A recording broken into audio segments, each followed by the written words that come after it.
without us having to go through all that trouble. Those things could have been accomplished, and it's only because Adam Rishon decided to do it his way. Oh, you want all the effort and struggle, so HaKadosh Baruch Hu said, now you're going to need to do it with effort and struggle. That's one. Two. A lot of people said what you said. I heard from, because basically, who could really accept that it isn't all about the Torah, you know. I saw from one of the great Rebbes, from the Reb Chassidic, from the Jikkel, even from the Rozdova, from the Sonders to China, that he once said to one of his friends that, I mean, he was created by the hand of God. How could he do something like this? I mean, who could believe such a thing? He would just go and violate the will of God. It can't be.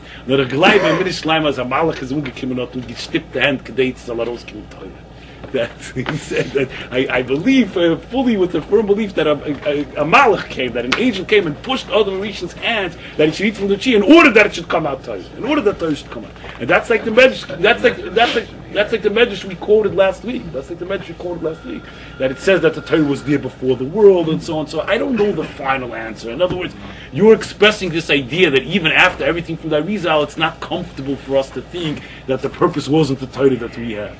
A lot of big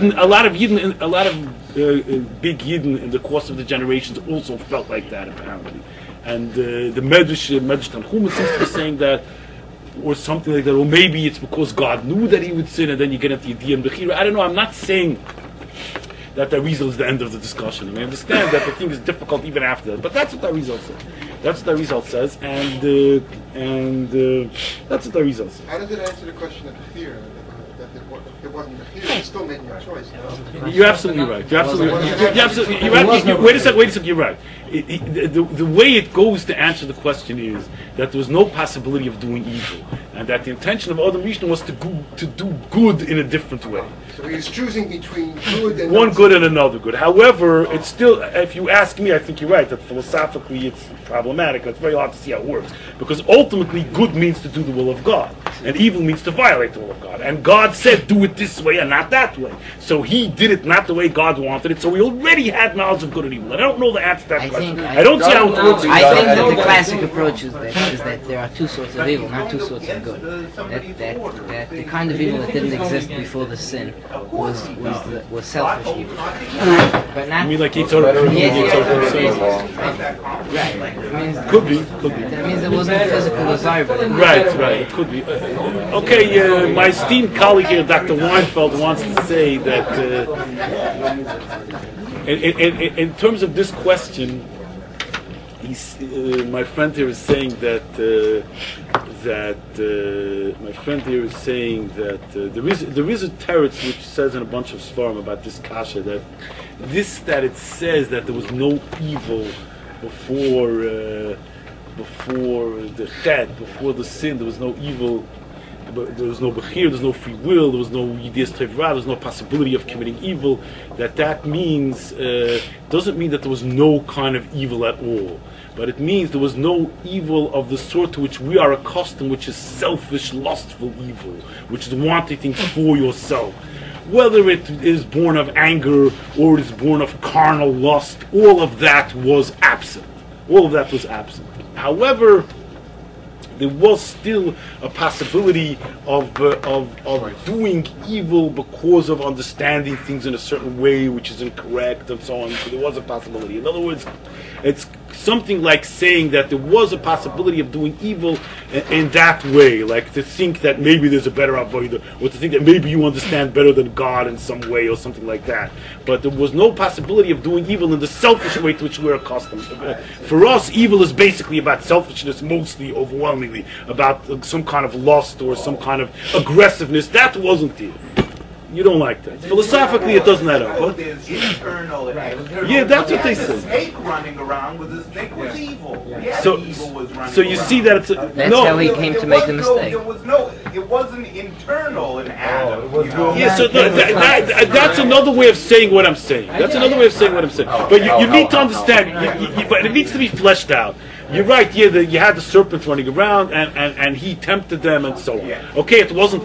But you need to flesh that out. What does it mean that it wasn't internal? If there was nothing in them that could respond to what the snake was suggesting, that they couldn't have done what they did. It's not enough to simply say internal, external. If they would be completely pure angelic beings, if there's nothing in them that could have the potential to respond to temptation and fall into evil, then they couldn't have fallen into the evil that the serpent suggested. Isn't that true?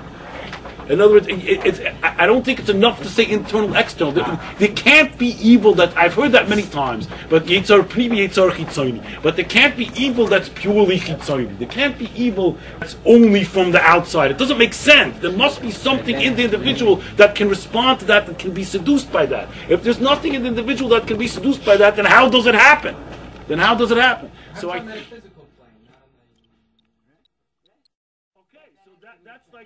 that's like Avram is saying, that it's basically, David said, do it like this, I want it like this, do it easy. He wanted to do it hard, he wanted to struggle and a challenge. So the Shaul HaMelech, it's a repeat of the original sin. Shaul HaMelech, it's a repeat of the original sin. He had a chance to destroy Amalek in the Sitra Achra. If Shaul HaMelech would have gone all the way and carried out the will of God and destroyed Amalek completely, then it would have been the Tikkun HaSholem. At that time, Mashiach would have come, and everything would have been perfect. It would have taken care of the whole job. But he didn't want Amalek to be destroyed. He didn't want the Sitra Achra to be destroyed, because then there won't be an avoid anymore. What's so interesting about it if they're destroyed? So the thing is that Shaul HaMelech had a misunderstanding of the definition of Malchus. We say Malchus. The lowest sphere is Malchus.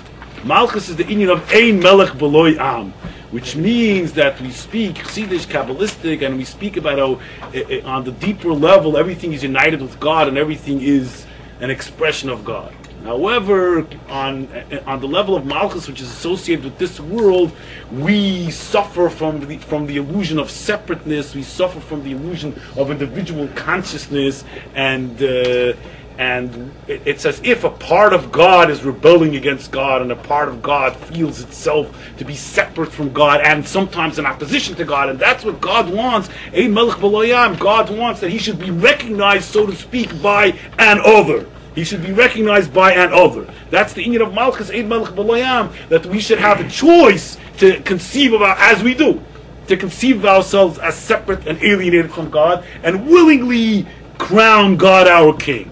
Willingly, consciously crown God our King, not as it is in the higher worlds where they don't experience the separateness from God. Rather, we should have that alienation of individual consciousness, which causes us to conceive of ourselves as separate from God, causes us to heed our own desires, to pay attention to our own desires, that we ought willingly to overcome those desires and willingly crown God king over ourselves. Ein Melech B'lo Yam. There is no king without a nation. For whatever inscrutable reason, the Holy One desired that there be a conscious acknowledgement of his kingship by an other, and that's what Malchus is. Kingship. We experience